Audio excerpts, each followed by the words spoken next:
Class को सभी बच्चे एक बार वाई लिख के भेजो अगर सब कुछ क्लियर नजर आ रहा है, क्लियर दिखाई दे रहा है, आवाज आ रही है। ठीक है बेटा। चलो, ऋतिक राज ने एक डाउट भेजा है कि सर ये वाला दोबारा एक बार बता दीजिए। दोबारा देख भाई, हमसे उसने ये बोला था कि किसी भी एपी के अंदर अगर आप शुरू से आने वाली टर्म और पीछे से आने वाली टर्म को जोड़े तो सम जो होता है कांस्टेंट होता है। जैसे कि अगर मैं जनरल फॉर्म लिखूं एपी की, तो एपी की जनरल फॉर्म आप जानती हो, ए plus D, A plus to D. समझ रहे हैं? और अगर मैं पीछे से देखूं तो लास्ट टर्म आती है nth टर्म जो होती है। nth टर्म को हम क्या बोलते हैं, यहाँ लिख दूं क्या, थोड़ा साइड में एक मिनट रुको। ठीक है, लास्ट टर्म आपकी हो सकती है, सेकंड लास्ट होती है a plus N minus two into d, और फिर उसके बाद आती है a plus N minus one into d. है ना? ठीक है भाई, बात ये आपकी एपी की टर्म्स होती है। बोलो सही बात है, ये आपकी एपी की टर्म्स होती है। अब उसने कहा कि आप एपी की अगर इक्विडिस्टेंट टर्म्स उठाओ, यानी ये हो गई स्टार्टिंग से, पहली से, और ये हो गई आखिरी से। अगर इन दोनों को आप जोड़ोगे, हमने जब सम का फॉर्मूला प्रूफ किया था, हमने जब सम का फॉर्मूला प्रूफ किया था वहां पर भी ये बात करी थी। ठीक है ना? जब सम का फॉर्मूला प्रूफ किया था वहां पे भी ये बात करी थी। फर्स्ट टर्म और लास्ट टर्म को अगर आप जोड़ोगे तो देखो क्या आ रहा है, दोनों को जोड़ने पे ए प्लस ए आ जाएगा, 2a plus N minus one into D. ठीक है जी। ऐसे ही आप क्या करो, सेकंड टर्म को और सेकंड लास्ट टर्म को जोड़ो, इन दोनों को जोड़ो। इन दोनों को जोड़ने में भी क्या आएगा, ए प्लस ए तो आएगा 2a, और यहाँ पर आ गया, ये हो गया डी के साथ 1, और यहाँ डी के साथ एन माइनस टू। जैसे ही जोड़ोगे तो क्या आ जाएगा, एन माइनस वन आ जाएगा। तो वही बात वापिस आ जाएगी। तो यही बात उसने कल उस प्रॉपर्टी में कही थी कि किसी भी अर्थमेटिक प्रोग्रेशन के अंदर अगर आप शुरू से आने वाली टर्म और लास्ट से आने वाली टर्म अगर बराबर टर्म्स आप पिक कर रहे होते हैं, तो उनका जो सम आएगा हर बार कांस्टेंट आएगा। ठीक है बात? उनका जो सम आएगा हर बार कांस्टेंट आएगा। क्लियर है? अभी कितने बच्चों ने, बताओ मुझे, एपी की 5.3 तक कंप्लीट कर लिया? जल्दी बोलो, क्या आपने 5.3 तक कंप्लीट कर लिया बेटा? 5.3 तक कर लिया है। ये बात याद रखना बेटा, साथ के साथ काम करना बहुत जरूरी है। ठीक है? साथ के साथ काम करना बहुत जरूरी है, साथ के साथ सभी बच्चों। और अपना कैमरा जरूर ऑन रखिएगा बेटा,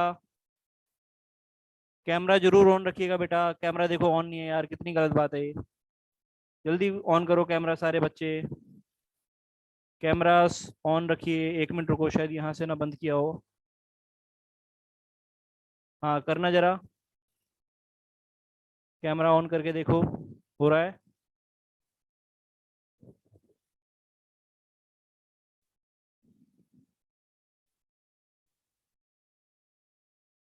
नहीं हो रहा, एक मिनट रुको, एक मिनट रुको। हाँ अब कर सकते हो, अब कर लो, अब हो जाएगा, अब कर लो। अब ऑन करवा दिया मैंने, यहाँ से करो सभी बच्चे, कैमरा ऑन करो जल्दी से। चलो, तो जैसा कि मैंने आप लोगों से कहा क्या कि आप लोग 5.3 तक कंप्लीट कर लो बेटा, 5.3 तक कंप्लीट कर लो बहुत जल्दी। मैं अब शाम को भी क्लासेस लेने लग जाऊंगा जिसमें मैं डिस्कस करूंगा फिर डाउट्स। तो इसलिए आपका काम कंप्लीट होना चाहिए, ऐसा ना हो कि आपने अटेम्प्ट ही ना कर रखा हो। 5.3 तक कंप्लीट कर लीजिए, और मेरी ओर से तो आप ऑप्शनल एक्सरसाइज भी बनाने की कोशिश कीजिए। ऑप्शनल एक्सरसाइज को भी बनाने की कोशिश करना। ऑप्शनल में 5-6 क्वेश्चन है एपी के, वो भी बहुत शानदार क्वेश्चन है, अच्छे क्वेश्चन है। तो आप लोग बनाओगे तो आपको मजा आएगा, जो पढ़ने वाला बच्चा है उसे तो आएगा। ठीक है ना? चलो, अगले टाइटल पे बढ़ रहे हैं हम लोग। ठीक है, अगले टाइटल पे हम लोग बढ़ रहे हैं प्रॉपर्टीज के आगे। जो नेक्स्ट आपका टाइटल है that is arithmetic mean. Next title है बेटा, लिखिए सभी, arithmetic mean. Arithmetic mean. Arithmetic mean क्या होता है, ध्यान से देखिएगा, एपी के अंदर अर्थमेटिक मीन क्या होता है। सुनिएगा मेरी बात। ए और बी दो नंबर हैं बेटा, ठीक है? ए और बी कोई भी दो नंबर मैंने ले लिए, ए और बी कोई भी मैंने दो नंबर ले लिए, और इन दो नंबर के बीच में मैं कोई एक ऐसा नंबर इंट्रोड्यूस कर दूं, मैं कोई ऐसा नंबर इंट्रोड्यूस कर दूं जिसको इंट्रोड्यूस करने के बाद तीनों नंबर अर्थमेटिक प्रोग्रेशन में आ जाए। फॉर एग्जाम्पल, मैं बहुत छोटा सा एग्जाम्पल पूछता हूँ, मेरे पास 2 है और 4 है, बोलो मैं इसके बीच में कोई ऐसा नंबर डाल सकता हूँ जिसे डालने के बाद मुझे एपी नजर आए? बोलिए, 2 है और 4 है, क्या मैं इन दोनों के बीच में कोई ऐसा नंबर डाल सकता हूँ जिसे डालने के बाद मुझे जो सीक्वेंस है वो एपी में नजर आए? आप बोलोगे हाँ सर, आप 3 डाल दो, तो अब ये जो सीक्वेंस नजर आ रहा है ये अपने आप में एक एपी लिखा हुआ है। बोलो सही बात है? मान लो बेटा मैंने आपसे ये कहा कि 10 है, और यहाँ पर बेटा मान लो मैंने कहा कि 30 है, तो बताइए क्या इन दोनों के बीच में कोई ऐसा नंबर डाला जा सकता है? क्या इन दोनों के बीच में कोई नंबर डाला जा सकता है जिससे सीक्वेंस एपी में आ जाए? आप कहोगे सर 20 डाल दो, आप कहोगे सर 20 डाल दो, क्योंकि अब ये पूरा सीक्वेंस किस में आ गया, एपी में आ गया। तो ये जो नंबर मैं बीच में डाल रहा हूँ, ये जो नंबर मैं बीच में डाल रहा हूँ, जैसे मैंने 3 डाला, जैसे मैंने 20 डाला, बोलो जैसे मैंने यहाँ पर कैपिटल ए डाला, बोलो जैसे मैंने यहाँ पर कैपिटल ए डाला, तो ये जो नंबर बीच में डल रहा है इसी को क्या कहा जाता है? Arithmetic mean. इसी को क्या कहा जाएगा? Arithmetic mean. ठीक है ना? तो अर्थमेटिक मीन ए इंसर्ट करने का मतलब होगा कि ए, कैपिटल ए और बी तीनों ही किस चीज में आ जाए? एपी में आ जाए। बोलो सही बात है? तीनों ही किस चीज में आ जाए? एपी में आ जाए। बोलो सही बात है क्या? तीनों ही किस चीज में आ जाए? एपी में आ जाए। ठीक है? ठीक है? कैसे लिखेंगे इस बात को? इस बात को कैसे लिखेंगे? इस बात को ध्यान से देखना। इस बात को कैसे लिखेंगे मैं अलग से लिख के बता रहा हूं कि capital A is set to B, capital A is set to B arithmetic mean, arithmetic mean of A and B if a, capital A and B are in arithmetic progression, are in arithmetic progression। समझ रहे हो बात मेरी? Capital A को आप arithmetic mean बोलेंगे कब बोलेंगे? जब ए और बी के बीच का अर्थमेटिक मीन कब बोलेंगे? जब ए, कैपिटल ए और बी क्या हो जाए? अर्थमेटिक प्रोग्रेशन में आ जाए। कितने बच्चों को ये पॉइंट क्लियर हो गया? कितने बच्चों को ये पॉइंट क्लियर हो गया? जल्दी बोलिए, how many of you got this point? है ना? और निकालना बहुत आसान है, बहुत आसान है निकालना इसको। आप लोग कैसे निकाल सकते हो इसकी वैल्यू को? बताना। कैपिटल ए कैसे निकालूं? अगर स्मॉल ए और बी दे रखा है तो मैं कैपिटल ए कैसे निकालूं? दोनों के एग्जैक्ट बीच में आ रहा है, एवरेज वाली बात आ जाएगी। बिल्कुल एग्जैक्ट बीच में कैसे निकाला जाता है? बोलो, क्या आप लोग इस बात के लिए राजी हो कि कैपिटल ए को सर आप निकाल लो कैसे? ए प्लस बी बाई टू करके। बोलो जल्दी से, कैपिटल ए को कैसे निकाल लो? ए प्लस बी बाई टू करके। बोलो उसके आप सही बात है? कैपिटल ए को कैसे निकाल दो? ए प्लस बी बाई टू करके। ठीक है बात? बिल्कुल सही बात है सर, आपने बिल्कुल सही करा है। ठीक है, चलो आगे बढ़ते हैं। ये तो था कि सर एक नंबर डालना हो तो समझ में आ जाता है कि आप ए प्लस बी बाई टू करो, एक नंबर डालो और उससे आपका आंसर आ जाए, है ना? एक नंबर में तो कोई दिक्कत नहीं है। लेकिन सर मान लो कि मुझे 5 नंबर डालने हो, आपने तो एक डाला, मैं 5 डाल के दिखाऊंगा। मैं 5 नंबर कैसे डालूंगा आप उस पर बताओ। मैंने कहा देख, 5 डालने हो ना, 5 डालने हो, 6 डाल, 10 डाल, मेरी ओर से कितने डाल। मैं एक जनरल फॉर्मूला दिखाता हूँ एन के लिए, देखो ध्यान से। दो नंबर है ए और बी, और इनके बीच में मैं एन नंबर इंसर्ट कर रहा हूं। कितने नंबर इंसर्ट कर रहा हूं? एन। मान लो मैंने डाला A1, A2, A3 और लास्ट में AN। कितने नंबर डाल दिए बेटा मैंने? N numbers. कितने डाल दिए? एन नंबर्स डाल दिए। समझ रहे हैं? एन नंबर्स मैंने ए और बी के बीच में डाल दिए, एन नंबर्स मैंने ए और बी के बीच में डाल दिए। खास बात क्या होगी? ये सब अर्थमेटिक मीन्स होंगे, ये सब अर्थमेटिक मीन्स होंगे। A1 लिख रहा हूं मैं यहाँ पे, देखिएगा A1, A2 up to AN are arithmetic means. लिख लेना पूरा, arithmetic means between, arithmetic means between, arithmetic means between किस किस के बिटवीन बेटा? A and B, between A and B if, कब ये अर्थमेटिक मीन होंगे? If A, A1, A2 up to AN comma B are in, are in, are in, बोलो किसमें बेटा? Arithmetic progression. समझ रहे हैं आप? ये आर इन अर्थमेटिक प्रोग्रेशन। कब इनको अर्थमेटिक मीन बोला जाएगा? कब इनको अर्थमेटिक मीन बोला जाएगा? जब ये सारी सीक्वेंस जो आपके सामने हो ये किसमें हो? एपी में हो। तब आप इनको क्या कहोगे? अर्थमेटिक मीन कहोगे। अभी मैंने डालना नहीं सिखाया, अभी मैंने सिर्फ डेफिनेशन बताई है, डालना नहीं सिखाया। डालना अब मैं सिखाऊंगा आप लोगों को। ठीक है, डालना अब मैं सिखाऊंगा आप लोगों को। बोलो सही बात है क्या? इतनी बात क्लियर है कब इसको अर्थमेटिक मीन बोलेंगे? जब ये पूरा सीक्वेंस एपी में नजर आए। ठीक है बात बेटा? ये याद रखना, ये याद रखना। ये क्या है यहाँ पर? कोई ये जानता है इसको? ये क्या है यहाँ पर? बाद में मत मुझे बोलना कि सर ये क्या हो गया। ये वाली चीज, ये nth अर्थमेटिक मीन है। ये nth अर्थमेटिक मीन है बेटा। इसे एपी की nth टर्म मत समझ लेना। वो स्मॉल an होता था, वो स्मॉल an होता था, याद है?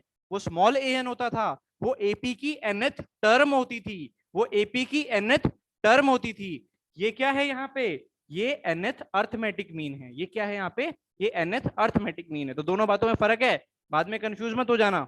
ठीक है, बाद में कंफ्यूज मत हो जाना। मुझे कोई बता दे यहाँ पर, अगर कोई समझदार बच्चा क्लास में है, ये कितनी टर्म्स यहाँ लिखी गई हैं? जल्दी बोलो, हाउ मेनी टर्म्स यहाँ लिखी गई हैं?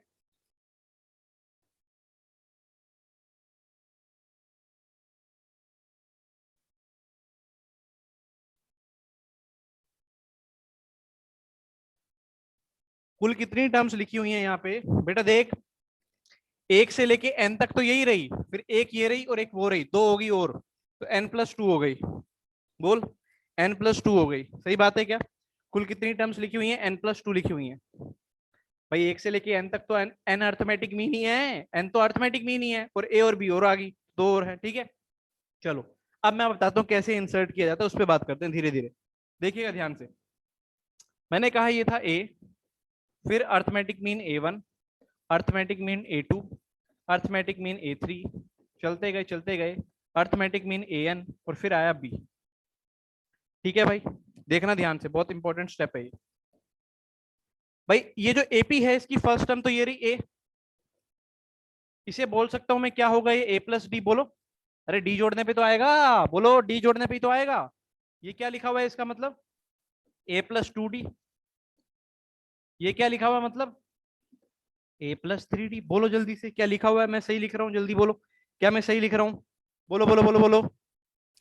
अब कईयों के दिमाग में झनकेगा, कई बच्चों के दिमाग में ऐसा ये आ सकता है कि सर जब यहाँ पर टू होता था तो यहाँ पे तो वन आता था, लेकिन बेटा वो एपी की टर्म होती थी।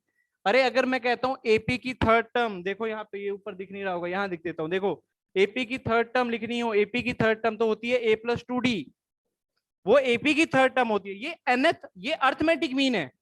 ये क्या लिखी हुई है, अर्थमेटिक मीन, ये एपी की वो नहीं है थर्ड टर्म, समझ रहे हो?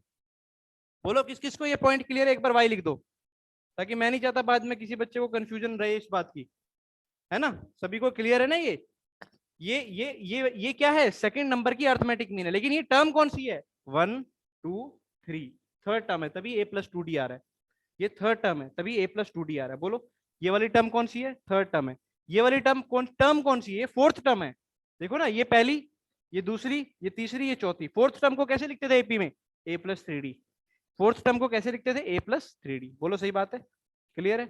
अब आप मुझे बताना, जब यहाँ पर वन था तो डी का कोफिशिएंट वन, यहाँ टू पे डी का कोफिशिएंट टू, यहाँ थ्री पे थ्री, तो यहाँ एन पे क्या आने वाला है, डी का कोफिशिएंट। बोलो डी का कोफिशिएंट यहाँ एन पे क्या आएगा, एन ही आ जाएगा। बोलो ए प्लस एन डी। अच्छा, तो इसके लिए मैं क्या लिखूंगा, डी का कोफिशिएंट। अगले वाले के लिए क्या लिखूंगा, डी का कोफिशिएंट, जल्दी बोलो, एक एक बढ़ रहा है, तो अगले वाले के लिए बोल दो sir, a plus n plus one into d. बोलो सही बात है, a plus n plus one into d, यानी कि जो बी आया, b for ball, b for ball आया a plus n plus one into में डी। बोलो सही बात है, b is equal to A plus n plus one into D. ठीक है, ए को इधर लाओ बेटा, b minus a, N plus one नीचे डिवाइड में आ जाएगा, n plus one is equal to आ गया बेटा किसके, डी के। ये आ गया डिफरेंस का फॉर्मूला अर्थमेटिक मीन्स के लिए। बोलो क्लियर है क्या बात? डिफरेंस का फॉर्मूला अर्थमेटिक मीन के लिए, डिफरेंस का फॉर्मूला अर्थमेटिक मीन के लिए।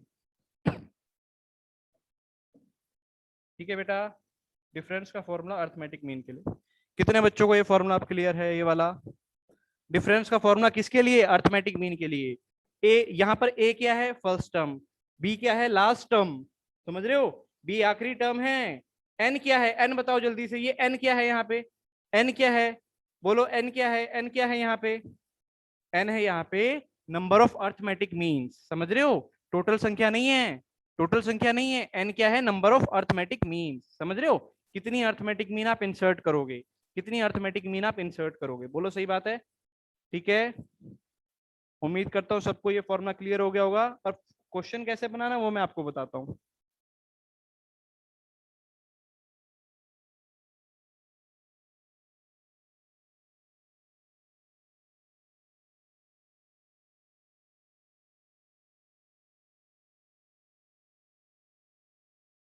क्लियर, बस एक मिनट रुको, अभी क्वेश्चन देता हूँ आपको।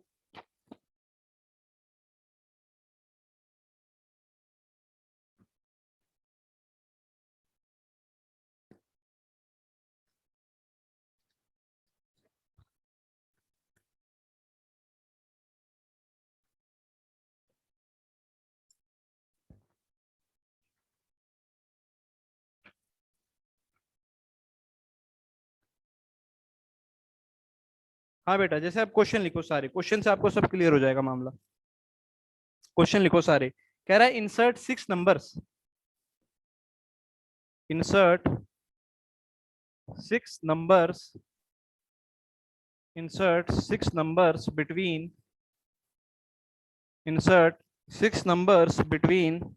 3 and 24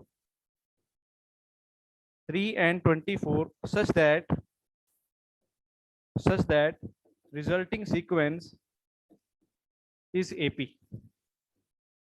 Such that resulting sequence is AP. जो रिजल्टिंग सीक्वेंस है AP. सोचना और ये देखो क्वेश्चन का सॉल्यूशन देख लो, फिर अगला आप लोग खुद करना, ठीक है? ये मेरे को करने दो, अगला आप खुद करना ताकि आप समझ जाएं सारे।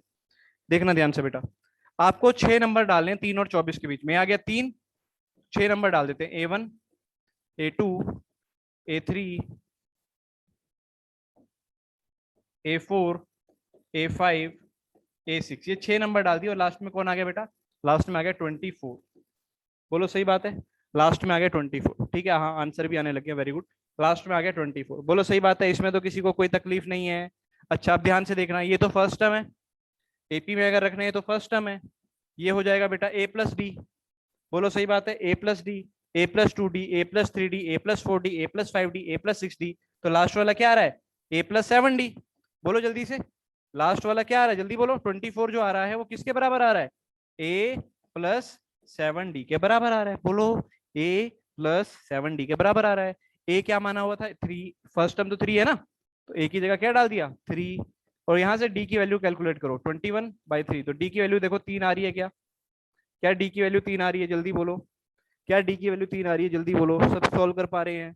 डी की वैल्यू आप फॉर्मुला से भी निकाल सकते थे, अगर आपको फॉर्मुला याद है तो। अभी हमने फॉर्मुला निकाला था ना, या तो आप फॉर्मुला से भी निकाल सकते हो, बी माइनस ए अपॉन एन प्लस 1, ये फॉर्मुला था। तो बी क्या है देखो 24, माइनस ए क्या है बेटा 3, अपॉन नंबर ऑफ टर्म्स कितनी इंसर्ट करनी है? 6, तो यानी आ गया 6 + 1। देख लो यहाँ से भी 3 आएगा, तो आप फॉर्मुला से भी जा सकते हैं। बोलो क्लियर है? बस ए पता चल गया, डी पता चल गया, फिर तो आपको आंसर ही पता चल गया। अरे ए तो 3 था, उसमें डी जोड़ो, 3 जोड़ो, तो 3 में 3 जोड़ोगे 6, फिर 3 जोड़ोगे 9, फिर आएगा 12, फिर आएगा 15, फिर आएगा 18, फिर आएगा 21। बोलो सारे नंबर सामने आ गए? जल्दी बोलो, सारे नंबर सामने आ गए? क्लियर है क्या भाई?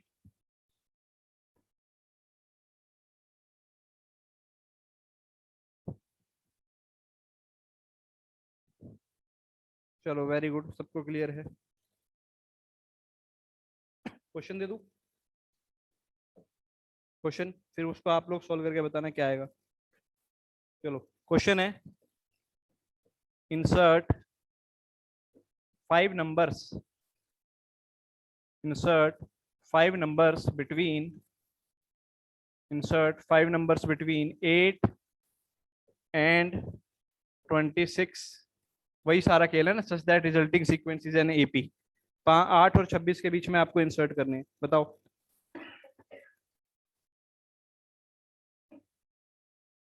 बताओ बताओ बताओ, सभी बच्चे सॉल्व करो भाई। पहले डी की वैल्यू निकाल लो और फिर नंबर निकालो जल्दी से।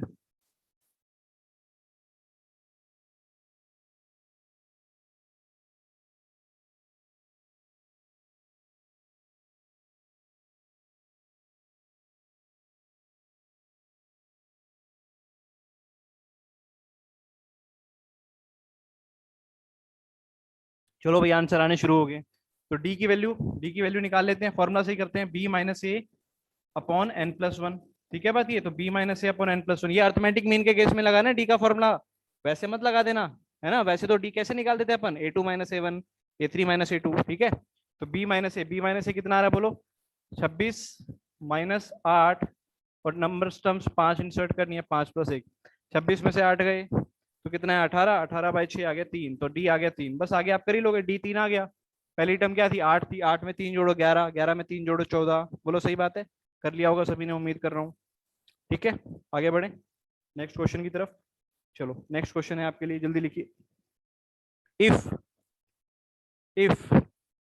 A N plus B N upon if A N plus B N upon A N minus 1 plus B N minus 1, if a n plus b n upon a n minus 1 plus b n minus 1 is arithmetic mean,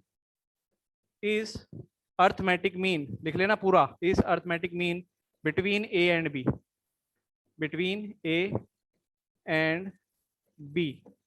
तो n की value निकालनी है, ठीक है। इस arithmetic mean between A and b, then find the value of n. इस arithmetic mean between A and b, then find the value of n. समझ रहे हैं बात क्या हो रही है? कह रहा है ये जो एक्सप्रेशन आपके सामने लिखा है, ये एक्सप्रेशन क्या है? ये अर्थमेटिक मीन है किस किस के बीच में? ए और बी के बीच में। ए और बी के बीच में अर्थमेटिक मीन, सर वो तो आपने कुछ और बताया था। आपने तो बताया था ए और बी के बीच में अर्थमेटिक मीन होता है a plus B by to. क्या मैंने यही बताया था आपको? ए और बी के बीच में अगर अर्थमेटिक मीन होगा तो क्या होगा? ए प्लस बी बाई टू। बोलो सही बात है? A plus B by two, बोलो सही बात है क्या? अरे रिप्लाई भेजो यार, तुम लोग मुझे नींद में ले आओगे फिर। जल्दी रिप्लाई भेजो, सारे जाग रहे हो? सब जाग रहे हो? जिंदा हो सारे? चलो ठीक है। तो यहाँ पर क्या आया बोलो? A N plus B N upon A N minus one plus B N minus one. ठीक है, इंपॉर्टेंट फेज चल रहा है बेटा। देखो ये अब 10th का काम नहीं है, सारा 11th का काम शुरू हो चुका है। ये क्वेश्चन मैं 11th की एनसीईआरटी से करा रहा हूँ, और अब आज काम भी दूंगा 11th की एनसीईआरटी से करने के लिए। तो जागते रहना सारे बालक, कहीं बाद में कंफ्यूज हो जाओ क्या हो गया। ठीक है जी। तो कह रहा है कि ये जो एक्सप्रेशन है ये इसके बराबर होना चाहिए। आप लोग बताओ क्या लग रहा है आपको, एन की किस वैल्यू के लिए बराबर आएगा? हिट एंड ट्रायल से बताओ, हिट एंड ट्रायल से बताओ मुझे क्या लगता है, एन की किस वैल्यू के लिए ये दोनों एक्सप्रेशन बराबर हो जाएंगे? ये एक्सप्रेशन और ये एक्सप्रेशन एन की किस वैल्यू के लिए बराबर होंगे? बेटा 1 के लिए देख लो पुट करके, बहुत सिंपल सा है। यहाँ एन की जगह 1 डालो, बोलो 1 डालने पे ये एक्सप्रेशन और ये एक्सप्रेशन बराबर आ गए, यानी एन की वैल्यू हो गई 1। क्लियर है क्या? एन की वैल्यू हो गई 1, जल्दी बोलो क्या आपको क्लियर है? ये एन की वैल्यू होगी 1। ठीक है, आपका काम है सब्जेक्टिव सोल्व करना। सब्जेक्टिव कैसे सोल्व करेंगे? 2 को यहाँ क्रॉस मल्टीप्लाई कराना, ए प्लस बी को नीचे कराना, ठीक है, सबको एक तरफ लाके फिर सोल्व करके देखना। सब्जेक्टिव आपने करना है, ऑब्जेक्टिव मैंने बता दिया। एन की वैल्यू 1 सीधा देख के देखने से पता चल रही है। ठीक है, बात क्लियर सभी को? बोलो यार। नहीं अमृत, अभी तो हिट एंड है। अरे ऑब्जेक्टिव में अगर क्वेश्चन आएगा, ये क्वेश्चन आने के चांस है, पहली बात तो ये है ना, ये क्वेश्चन आने के चांस है, मैं पहले ही बता दूं। अच्छा, अब मान लो ये पेपर में आता है तो आपके पास तो ऑप्शन रहेंगे ना। एन की वैल्यू 1 2 3 4 उठा के पुट करके देखो क्या पुट करने पे आ रहा है ना। और सब्जेक्टिव मैंने आपको बोला आप लोग सॉल्व करें, अगर आपसे आज नहीं होता है तो कल मैं कराऊंगा सॉल्व। तो ट्राई तो आपको करना पड़ेगा, कैलकुलेशन तो आप ही को करनी पड़ेगी, है ना। ट्राई एक बार आप सब खुद करेंगे। ठीक है बेटा, उम्मीद है सबको क्लियर हो गया होगा मेरा पॉइंट। क्या पॉइंट क्लियर है आप सभी को? चलो अगला टाइटल इसी के अंदर अगला टाइटल है, लिखिए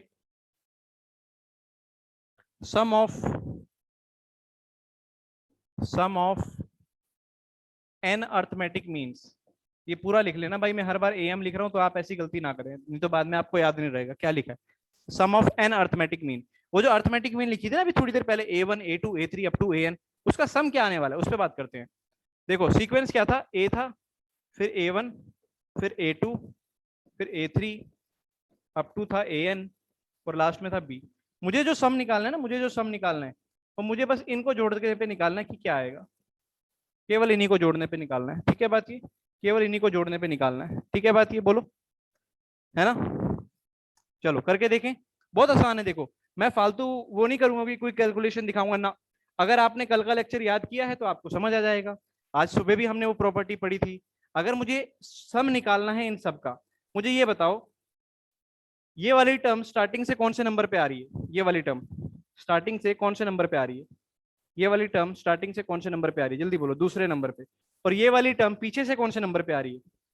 दूसरे नंबर पे। तो अगर इन दोनों को जोड़ूंगा तो क्या ये ए प्लस बी के बराबर नहीं आ जाएगा? बोलो क्या ये ए प्लस बी के बराबर नहीं आ जाएगा? प्रॉपर्टी तो है ही। अरे जो पहली और आखिरी को जोड़ने पे आएगा वही सेकंड और सेकंड लास्ट को जोड़ने पे आएगा, वही थर्ड और थर्ड लास्ट को जोड़ने पे आएगा। बोलो यानी कि हर दो दो से, जैसे इसको जोड़ा तो भी ए प्लस बी मिलेगा, फिर A2 और सेकंड लास्ट को जोड़ूंगा उससे भी ए प्लस बी मिलेगा, A3 और यहां से लास्ट को जोड़ूंगा उससे भी ए प्लस बी, हर दो दो से एक ए प्लस बी मिलता जाएगा, हर दो दो से एक ए प्लस बी मिलता जाएगा। और कितने लिखेंगे? n टाइम्स है तो n times of A plus B, लेकिन हर दो दो से मिला है इसलिए डिवाइड में आ जाएगा 2। बोलो सही बात है? अगर मान लो 10 नंबर लिखे हैं तो 5 बार मिलेगा ना, 10 नंबर लिखे हैं तो 5 बार मिलेगा। बोलो सही बात है? दो को जोड़ने पे एक बार मिलेगा। तो ये क्लियर है सम? सीधा बोलो, कोई फालतू कुछ नहीं। सम ऑफ अर्थमेटिक मीन लिख लेना, of sum of arithmetic means, ये अर्थमेटिक मीन्स का सम, n इंटू में a plus B by two. बोलो क्लियर हो गया होगा भाई? उसी को हुआ होगा जिसको प्रॉपर्टी याद है।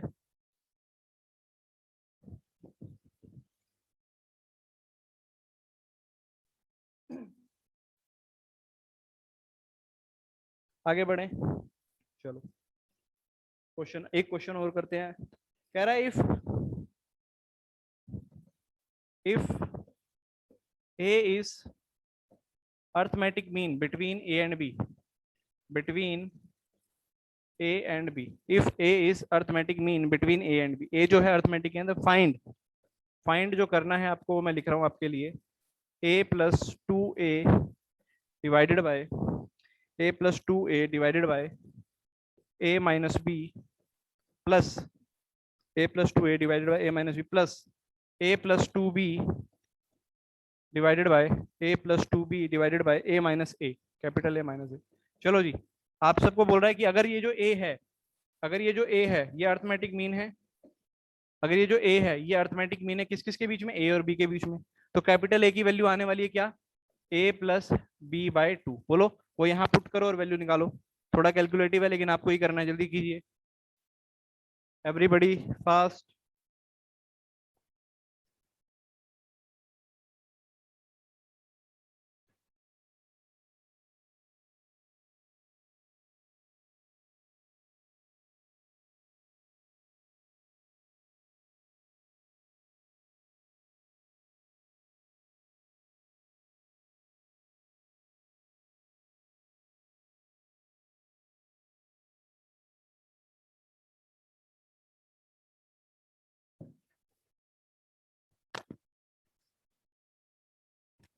हाँ बेटा,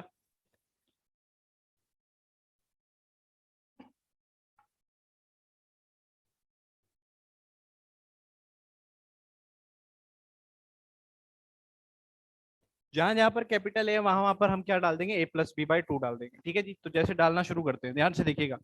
यहाँ डालता हूँ सबसे पहले ऊपर, तो आएगा a plus B by two plus two a upon में a plus B by two minus b. सही बात है क्या? ऐसे ही यहाँ पर आएगा, बोलो a plus B by two plus two b upon में a plus two A plus B by two minus. ये तो मैंने सबसे पहले जगह जहां जहां पर था वैल्यू डाल दी। अब सॉल्व करते हैं। यहाँ पर जब एलसीएम लिया जाएगा, यहाँ पर जब एलसीएम लिया जाएगा, बोलो, और नीचे भी एलसीएम लिया जाएगा। पहले तो ऊपर एलसीएम लेते हैं, पहले ऊपर एलसीएम लेते हैं। बोलो क्या आएगा, तो ऊपर एलसीएम लेने पे टू, तो यहाँ आ जाएगा, बोलो a plus b plus four है। देखते रहना बेटा कैलकुलेशन सारे, है ना, अपनी कॉपी में भी ए प्लस बी प्लस फोर है। नीचे भी एलसीएम आएगा टू, बोलो, और आ जाएगा a plus b minus two b, a plus b minus two b. बोलो सही बात है। ऐसे इस तरफ भी एलसीएम आएगा टू, यहाँ आ जाएगा क्या, a plus b plus four b, और नीचे आ जाएगा जब एलसीएम लेंगे टू, ए प्लस बी माइनस टू। उम्मीद करता हूँ आप सबने यहाँ तक कर लिया होगा कैलकुलेशन। ठीक है, अब क्या करेंगे बेटा, अब सर हम टू से टू को काट देंगे, ये टू से टू कट गया, ये टू से टू कट गया, आगे करते हैं, है ना। देखो भाई, आगे करते हैं, आगे करते हैं। तो ऊपर देखो ए प्लस फोर आ गया, फाइव ए प्लस बी, और नीचे आ गया ए माइनस बी। बोलो सही बात है, इतना सबका आ रहा होगा। और प्लस में यहाँ क्या आ गया, बोलो जल्दी से, यहाँ आ गया ए प्लस फाइव बी, और नीचे आ गया, जल्दी बोलो, नीचे आ गया बी माइनस ए। इतना तो सभी का आ ही रहा होगा मुझे लगता है। देखो यहाँ से अगर माइनस कॉमन ले लो तो ये भी ए माइनस बी बन जाएगा। यहाँ से माइनस कॉमन ले लो तो क्या दिखेगा आपको, फाइव ए प्लस बी अपॉन ए माइनस बी। माइनस कॉमन ले लो, रो माइनस इधर ले आओ, ए प्लस फाइव बी अपॉन यहाँ पे भी क्या बन जाएगा, ए माइनस बी। समझ रहे हो, ये वाले स्टेप के बाद ये वाला स्टेप, ये जो बी माइनस ए था इसमें से माइनस कॉमन लिया और इसको भी क्या लिख लिया, ए माइनस बी ही लिख लिया। बस अब आगे आसान ही है, दोनों का एलसीएम सेम आ गया है। दोनों का एलसीएम अगर सेम आ गया तो क्या आ गया, बोलो, ए माइनस बी। ऊपर आ गया, देखो ध्यान से, फाइव ए में से ए जाएगा तो आएगा फोर ए, बी माइनस फाइव भी आएगा माइनस फोर बी। आंसर अब आपके सामने है। ऊपर से फोर कॉमन लेके ए माइनस बी काट दो, तो योर आंसर इज फोर। कितने बच्चों का आंसर ये निकल गया था, जल्दी बोलो। आप में से किस किस का आंसर सही आ गया था, बोलो, क्या आप कर पाए थे इस क्वेश्चन को? बोलो बोलो बोलो।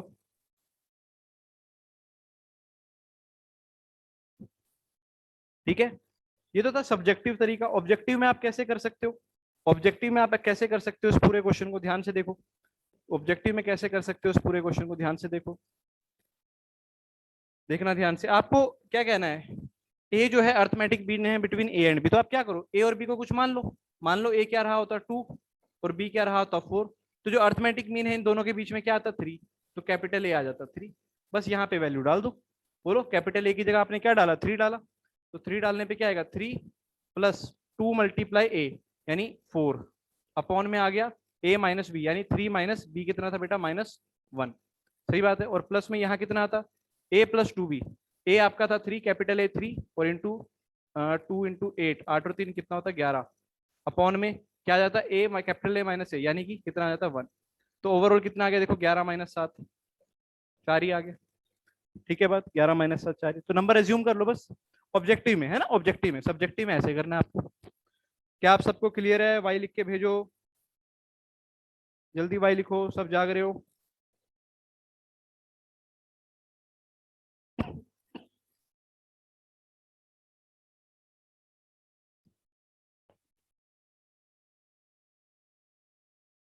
चलो वेरी गुड, सब जाग रहे हैं। ठीक है, अभी तक के बेसिस पे जो आपका काम है बेटा, वो काम सारा मैं आपको बता रहा हूँ। आराम से बैठ के आज वो काम पूरे करना। सर नीचे स्क्रीनशॉट लेना है, स्क्रीनशॉट लेगा भाई इसका, एक मिनट।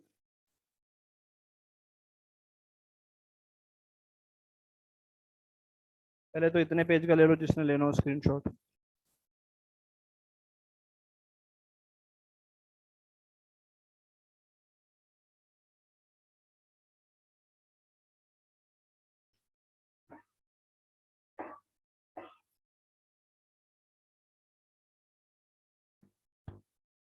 चलो मेरे भाई, अभी तक के काम के बेसिस पे जो आपको आपका होमवर्क है वो मैं आपको बता रहा हूँ, ठीक है ना। वो आपको पूरा करना है कल तक, ये कल तक पूरा करना है ताकि मैं कल आपके डाउट्स ले सकूँ। ठीक है, ताकि मैं कल आपके डाउट्स ले सकूँ, इसलिए इतना काम आप सबने पूरा करना है।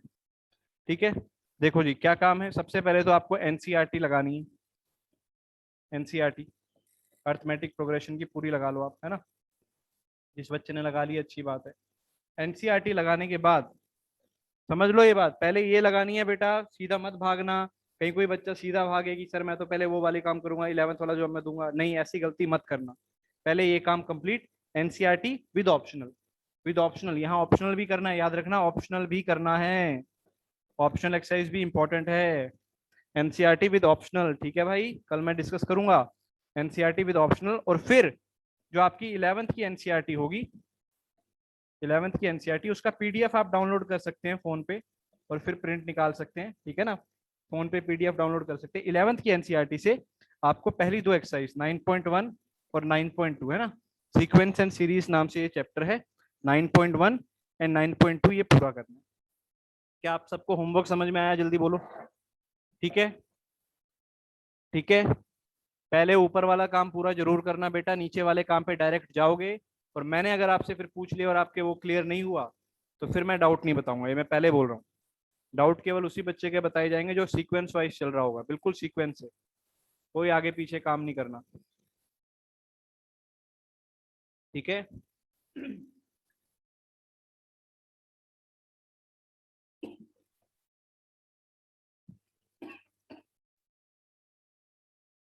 यहाँ तक सभी बच्चों को पॉइंट क्लियर है।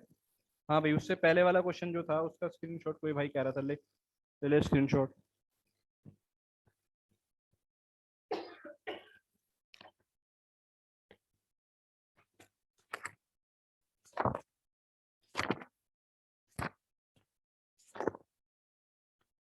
मॉड्यूल के डाउट क्वेश्चन बेटा, मॉड्यूल में जो जो डाउट है भेज दे अभी, बता दो अभी। मॉड्यूल के डाउट्स में डिस्कस करता हूँ इसके एक्सरसाइज 2 के।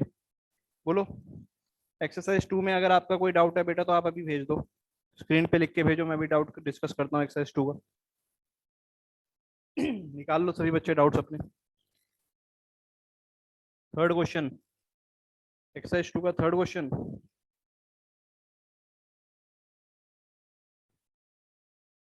चलो करते हैं बेटा। चलो जी, थर्ड क्वेश्चन देखते हैं, मॉड्यूल एक्सरसाइज का थर्ड क्वेश्चन। ठीक है, क्वेश्चन नंबर थर्ड, थर्ड में क्या कह रहा है देखते हैं भाई। थर्ड क्वेश्चन नहीं, नो सर फोर्थ, अबे थर्ड है या फोर्थ है, मुझे समझ नहीं आया, फोर्थ है पक्का। Sir second lecture third lecture का रिकॉर्डिंग भेज दीजिए प्लीज, मुझे फीवर था। बेटा सारे के सारे लेक्चर की रिकॉर्डिंग जो है वो आपको चैनल पे मिल जाएगी। आप चैनल पे जाओ, हैं, चैनल पे जाओ, इस चैनल पे भी आपको मिल जाएगा सारा रिकॉर्डिंग। ठीक है, सीक्वेंस वाइज सारा चैनल मिल जाएगा, प्लेलिस्ट में चले जाना 10th वाले में, उसमें आपको मिल जाएगा। ठीक है, पर ये ढूंढना तो आपको पड़ेगा। सारी वीडियोस डेली की डेली अपलोड हो जाती हैं उस पर। फोर्थ क्वेश्चन डाउट है, चलो फोर्थ क्वेश्चन डाउट है, थर्ड नहीं है, कोई बात नहीं, फोर्थ बता देते हैं भाई। फोर्थ क्वेश्चन क्या कह रहा है, find the value of X and Y if x+3 y+7, if x+3 y+7 x+y+8 x+y+8 x+y, ये तो आसान सा क्वेश्चन लग रहा है। x+3y+20 are in AP, x+3y+20 are in AP. ठीक है, आर इन एपी, ये अगर अर्थमेटिक प्रोग्रेशन में तो एक्स और वाई ज्ञात करने क्या आएगा। ठीक है मेरे भाई, चलो तो बात करते हैं इस पे, ध्यान से देखिएगा। सबसे पहले अगर ये एपी में है तो इनके बीच का डिफरेंस सेम आना चाहिए, बार बार आपको वही बात ध्यान में रखनी है।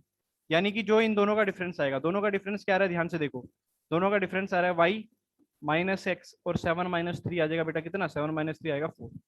ये आ गया पहले दो का डिफरेंस, और ये बराबर होगा किसके, इन दोनों के डिफरेंस के। समझ रहे हो, ये तो A1 है, ये A2 है, ये A3 है और ये A4 है। तो सबसे पहले मैं क्या कर रहा हूँ, मैं A2 - A1 को बराबर कर रहा हूँ किसके, A3 - A2 के, क्योंकि दोनों से डिफरेंस तो सेम ही आएगा ना। ठीक है, दोनों से डिफरेंस क्या आएगा, सेम ही आएगा। तो जब आप माइनस करेंगे, y से y कट गया, y से y कट गया, जब यहाँ पर आप माइनस करोगे क्या आ जाएगा, बोलो x+1। सही बात है क्या, x+1। तो यहाँ से इक्वेशन क्या आई, x को इधर लाओ या उधर ले जाओ, सारी चीजों को जो आपकी मर्जी वैसा कर लो, इधर ले आओ y -2x, 4 को उधर ले जाओ तो हो जाएगा -3। तो ये पहली इक्वेशन आ गई, this one is first equation. ठीक है भाई, इसके बाद क्या करो, जैसे ये चीज हमने बराबर करी, इसी तरीके से क्या करो, A3 - A2 को बराबर करो A4 - A3 के। बोलो सही बात है, ऐसा करने पे आपको दूसरी इक्वेशन मिल जाएगी। कर लोगे सोल्व, जल्दी बोलो, सोल्व कर लोगे क्या इसको, जिसका डाउट था भाई, दिव्यांश, हो जाएगा क्या अब। ठीक है ना, ऐसे दो इक्वेशन बनाई और सोल्व कर लिया। और क्वेश्चन बोलो बेटा, मॉड्यूल में और कोई क्वेश्चन डाउट है आपका तो। हाँ जी, सेवंथ, सेवंथ में कह रहा है P+Qth and P-Qth terms of an AP are this and this, then Pth term आपको पता नहीं क्या आएगी। तो बेटा कह रहा है कि P+Qth टर्म ऑफ एपी, यानी कि P+Qth टर्म क्या दे रखी है आपको, m, ये दे रखी है m, और P-Qth टर्म ये आपको दे रखी है n। P-Qth टर्म ये आपको दे रखी है n। बोलो सही बात है, आपको Pth टर्म बतानी है क्या आएगी, देखो ध्यान से। तो a P+Q का मतलब क्या होगा, a प्लस P+Q-1 इंटू डी, ये m हो जाएगा। यहां से क्या आएगा, a प्लस P-Q-1 into D is equal to n हो जाएगा। दोनों इक्वेशन को माइनस करो, a और d निकालने के लिए, दोनों को माइनस करो। तो यहाँ भी माइनस, यहाँ भी माइनस, यहाँ भी माइनस, तो a से a तो कट जाएगा, यहाँ से d पहले कॉमन ले लो माइनस करने के लिए, तो p माइनस p तो कट जाएगा, q और माइनस माइनस प्लस का q हो जाएगा 2q। समझ रहे हो बात, -1 और +1 ये भी कट जाएगा, -1 और +1 ये भी कट जाएगा। तो यहाँ पे केवल ये बचा, और इधर बचा m - n। तो यहाँ से अगर d की वैल्यू कैलकुलेट करोगे तो आ रही है m - n/2q। बोलो सही बात है, d की वैल्यू आ रही है m-n/2q, ये आ गई d की वैल्यू। ठीक है भाई, आप सुन लो, मैं हिंट दे रहा हूँ, सॉल्व नहीं करूंगा। ये d की वैल्यू उठा के आप किसी भी एक इक्वेशन में डाल दो, यहाँ पे जैसे आपने पहली वाली में डाला, और a निकाल लो, d निकाल के a निकाल लो कितना आएगा, और फिर pth टर्म निकाल लो। pth टर्म क्या होगी, a plus P-1 into D. जो pth टर्म आपको कैलकुलेट करनी है, a plus P-1 into D, यहाँ पर a जो आपने निकाला वो डाल दो, d निकाला वो डाल दो, आ जाएगा आंसर। ठीक है, जिस जिसका डाउट था कैसे करना है समझ आ गया।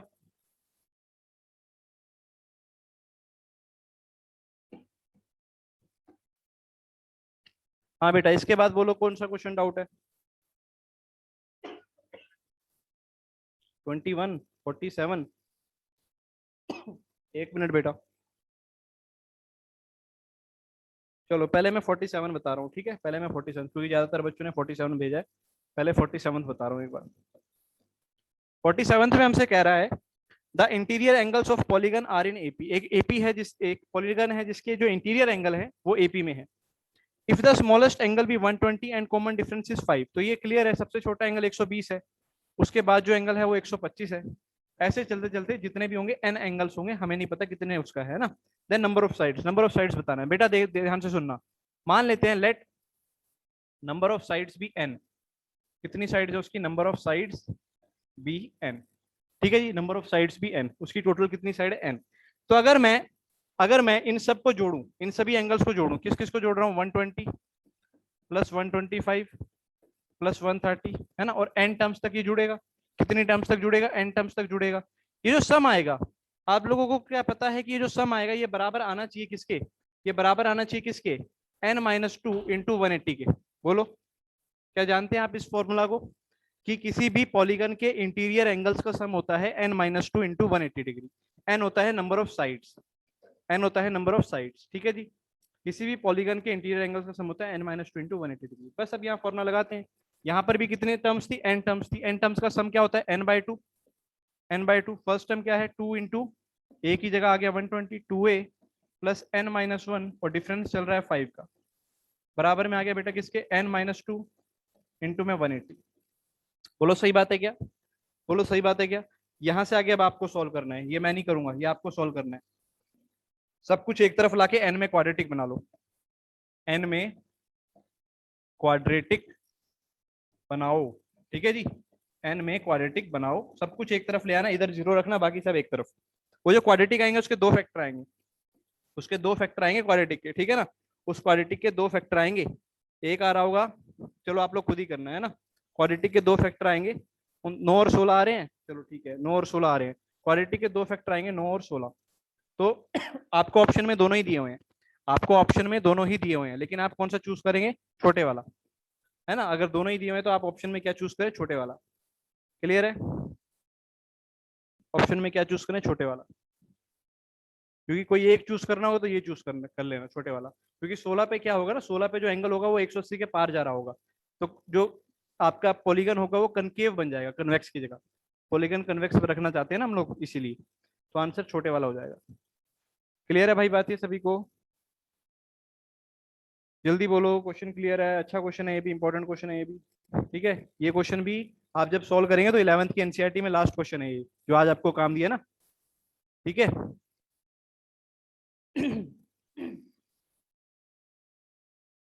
ठीक है, क्वेश्चन नंबर 50 भी बोल रहे हैं बच्चे। देखो बेटा 50 में क्या कह रहा है? 50 में आपसे कह रहा है, सिग्मा लगाया हुआ है, sigma sigma K is equal to 1 to 15, sigma K is equal to 1 to 15, और दे रखा है ब्रैकेट में 2k-3, 2k-3, ठीक है भाई। ध्यान से सुनना, इसका मतलब क्या होता है, मतलब समझिएगा क्या होगा। मतलब होगा कि आप पहले के की जगह 1 डालेंगे, के की जगह 1 डालने पे बोलो क्या नंबर आएगा? के की जगह 1 डालने पे 2 1 जा 2, -3, बोलो क्या आएगा? -1 आएगा। के की जगह 1 डालने पे -1। फिर के की जगह पे क्या डालना है बेटा? 2 डालना है, के की जगह 2 डालो, 2 2 जा 4 -3 यानी कि आ गया 1। फिर के की जगह 3 डालो, 3 2 जा 6 -3 यानी कि आ गया 3। समझ रहे हो आप ये? ऐसे ही चलते चलते के की जगह सबसे लास्ट में क्या डालना है? सबसे लास्ट में क्या डालना है? सबसे लास्ट में बोलो क्या डालना है? 15। के की जगह जब सबसे लास्ट में आप 15 डालोगे, के की जगह जब सबसे लास्ट में 15 डालोगे, 15 दूनी 30, 30 -3 कितना हो जाएगा बेटा? 27। ये एपी आ गई, इसको जोड़ दो, एपी आ गई, इसका सम निकाल दो, हो जाएगा क्या? बोलो जल्दी से, सिग्मा का मतलब समझ में आया? अरे जल्दी बोलो, क्या समझ आ गया?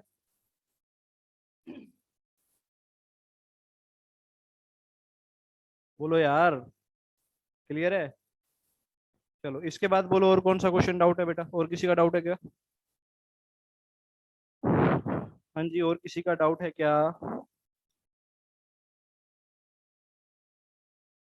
63 देखते हैं भाई।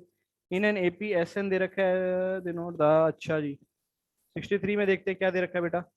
63 में कह रहा है in an AP S N, कोई एपी है जिसमें जो सम ऑफ एन टर्म्स है वो दे रखा है n²p, ठीक है। उसके बाद सम ऑफ m टर्म्स दे रखा है, सम ऑफ m, m के केस में यहाँ आ जाता है m²p, m के केस में आ जाता है m²p। S R denotes the sum of atoms, then find SP, SP बताना है बेटा। तो देखो बड़ा आसान है ये तो, आप ऊपर वालों से मैच करके देख लो ना। अरे एन पे क्या है? n² आया, m पे क्या है? m² है, p पे क्या आएगा? p²p आ जाएगा, और p² p माने क्या होगा? p³ खत्म। क्या दिक्कत है इसमें? ठीक है ना? अरे सिंपल है, सीधा सीधा देखो क्या क्या बन रहा है, सीक्वेंस बन रहा है।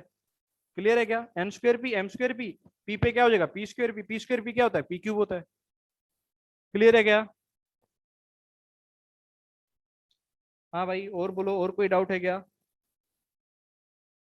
और बोलो। ऐसा कैसे कह सकते हैं बेटा? देख, हो क्या रहा है ना, जो चीज यहाँ पर है वही चीज का स्क्वायर यहाँ पे आ रहा है। समझ रहा है? जो चीज यहाँ पर है, पी तो कांस्टेंट आ रहा है हर बार, जो चीज यहाँ पर है वही चीज वहां पे आ रही है, इस वजह से कह पा रहे हैं हम लोग। ठीक है, इस वजह से कह पा रहे हैं, अदरवाइज आप लोग जनरल तरीके से सॉल्व कर लो, मुझे क्या दिक्कत है। जनरल तरीका सॉल्व कर लगाओ, है ना। एस एन का फॉर्मुला लगाओ, N by two A plus N minus 20, इसके बराबर रखो, एन से एन कटेगा एक, वहां से एक इक्वेशन आएगी एओडी में, दूसरी इक्वेशन एओडी में या नीचे से आएगी, दोनों एओडी को सॉल्व करना, वहां से आपके पास ये चीज सॉल्व होगी। एओडी निकालना ही पड़ेगा, ठीक है, वो एओडी निकालना ही पड़ेगा। 88, the sum of N terms of an AP then find, ये तो कल कराया था भाई गौरव, इस तरीके के क्वेश्चन कल मैंने करा दिए थे। एस एन अगर आपको दे रखा है, सम ऑफ एन टर्म्स क्या दे रखा है भाई, सम ऑफ एन टर्म्स आपको गिवन है 2n² + 2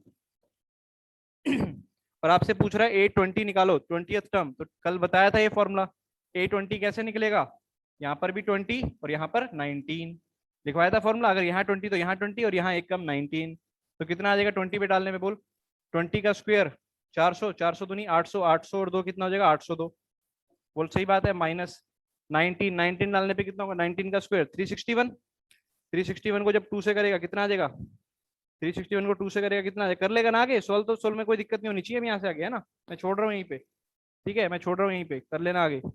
हाँ और बोलो, इसके अलावा कोई और क्वेश्चन डाउट है बेटा? बोलो बोलो बोलो, और कोई क्वेश्चन आपका डाउट है तो फास्ट फास्ट। कहाँ तक अटेम्प्ट कर लिए भाई, जल्दी बताओ, कहाँ तक के क्वेश्चन आपने अटेम्प्ट करे हुए हैं, जल्दी बोलो। क्या पहले 100 क्वेश्चन सभी ने अटेम्प्ट कर रखे हैं?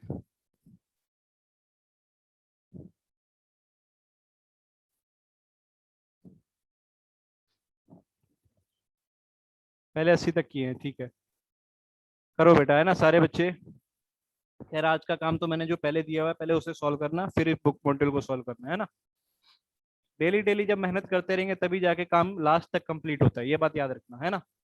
काम तो बहुत है लेकिन जब डेली डेली करेंगे तभी वो कंप्लीट होगा, अगर आप ये सोचोगे कि कभी 2 दिन 3 दिन छुट्टी ले लूँ उसके बाद करूँ, तो ऐसा नहीं होने वाला है बेटा, ठीक है, ऐसा नहीं होने वाला है, इस बात को ध्यान रखना। डेली डेली आपको थोड़ा थोड़ा काम करना ही पड़ेगा, जब आप डेली डेली काम करेंगे तभी तभी हम लोग कामयाब बनेंगे। ठीक है भाई, क्लियर? बोलो जल्दी से, क्योंकि जब ये जो आज वाला काम दिया वो कंप्लीट करोगे तभी मैं फिर जीपी ज्योमेट्रिक प्रोग्रेशन स्टार्ट करूंगा, क्योंकि पहले एपी आपका खत्म होना चाहिए बिल्कुल अच्छे से, ठीक है, एपी आपका खत्म होना चाहिए अच्छे से बिल्कुल। हाँ, सब में कांस्टेंट एक्सप्रेशन नहीं आता है इस चीज में, है ना, लेकिन इसने शायद गलती से दे दिया हो, कोई बात नहीं, ठीक है, स्प्रिंट हो गया होगा। ठीक है मेरे भाई, क्लियर है सभी को? चलो फिर आज हम यहीं पे छोड़ रहे हैं, ठीक है, अगली बार कल हम लोग जितना अभी तक काम आ रहा हो चुका है, जो काम मैंने दिया है उसी में से डिस्कस करूंगा भाई, डाउट्स वगैरह क्लियर करूंगा, तो इसलिए सब बच्चे काम जरूर कर लेना, बाद में मत कहना कि सर हम कर नहीं पाए, पूरा आपके पास शाम का समय भी होगा तो इसको खत्म कर लेना, ताकि फिर अगले लेक्चर से हम लोग ज्योमेट्रिक प्रोग्रेशन शुरू कर पाए। ठीक है, ओके, गुड बाय एवरीवन।